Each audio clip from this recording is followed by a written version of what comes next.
As I stand here today to share a few words about my mom, I feel her looming presence behind me. And I know exactly what she's thinking right now. Jeb, keep it short. Don't drag this out. People have already heard enough remarks already. And most of all, don't get weepy. Remember, I've spent decades laughing and living a life with these people, and that is true. Barbara Bush filled our lives with laughter and joy, and in the case of her family, she was our teacher and role model on how to live a life of purpose and meaning. On behalf of our family, we want to thank the thousands and thousands of expressions of condolence and love for our precious mother. We want to thank Mom's caregivers for their compassionate care in the last months of her life. I want to thank Neil and Maria for their next-door family love of our parents, and thank John and Susan for their eloquent words. Meacham, you might have been a little long, but it was beautiful. We want to thank Russ and Laura for their friendship and pastoral care of our parents. And we want to thank all that are gathered here to celebrate the life of Barbara Bush.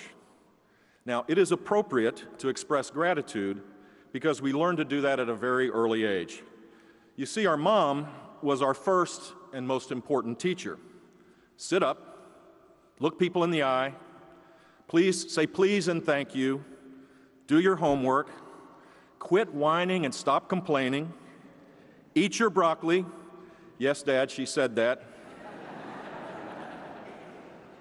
The little things we learned became habits, and they led to bigger things like be kind, always tell the truth, never disparage anyone, serve others, treat everyone as you would want to be treated, and love your God with your heart and soul. What a blessing to have a teacher like that 24/7. Now, to be clear, her students weren't perfect. That's an understatement. Mom got us through our difficult times with consistent, take it to the bank, unconditional, but tough love. She called her style a benevolent dictatorship, but honestly, it wasn't always benevolent. When our children got a little older, they would spend more time visiting their Gampy and Ganny. All it would take would be one week, and when they came home, all of a sudden, they were pitching in around the house. They didn't fight as much, and they were actually nice to be with. I attribute this to the unbridled fear of the Ganny lecture and the habit-forming effects of better behavior taking hold. Even in her 90s, Mom could strike fear into her grandchildren, nephews, nieces, and her children if someone didn't behave. There were no safe spaces or microaggressions allowed with Barbara Pierce Bush.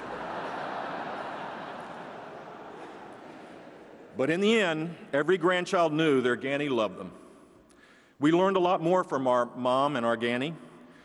We learned not to take ourselves too seriously. We learned that humor is a joy that should be shared. Some of my greatest memories are participating in our family dinners with Mom, when Mom would get into it, most of the time with George W., as you might imagine, and having us all laughing to tears. We learned to strive to be genuine and authentic by the best role model in the world. Her authentic plastic pearls, her not culling her hair. By the way, she was beautiful till the day she died. Her hugging of an HIV/AIDS patient at a time when her own mother wouldn't do it. Her standing by her man with a little rhyming poetry in the 1984 election. In 1,000 other ways, Barbara Pierce Bush was real, and that's why people admired her and loved her so. Finally, our family has had a front row seat for the most amazing love story. Through a multitude of moves, from New Haven to Odessa to Ventura to Bakersfield to Compton to Midland to Houston to D.C. to New York to D.C. to Beijing to D.C. to Houston to D.C. back to Houston and Kennebunkport. Whew. Their love was a constant in our lives. My dad is a phenomenal letter writer, and he would write Mom on their wedding anniversaries, which totaled an amazing 73 years. Here's one of them written on January 6, 1994. Will you marry me? Oops, I forgot, we did that 49 years ago.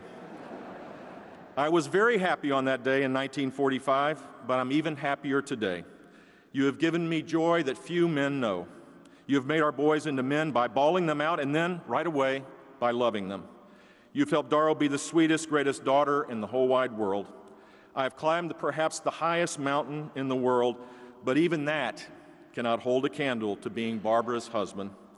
Mom used to tell me, "Now, George, don't walk ahead." Little did she know I was only trying to keep up with Barbara Pierce from Rye, New York. I love you. The last time my mom went into the hospital, I think Dad got sick on purpose so that he could be with her. That's my theory, at least, because literally a day later he showed up with an illness.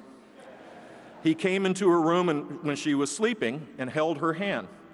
His hair was standing straight up. He had on a mask to improve his breathing. He was wearing a hospital gown. In other words, he looked like hell. Mom opened her eyes and said, "My God, George, you are devastatingly handsome."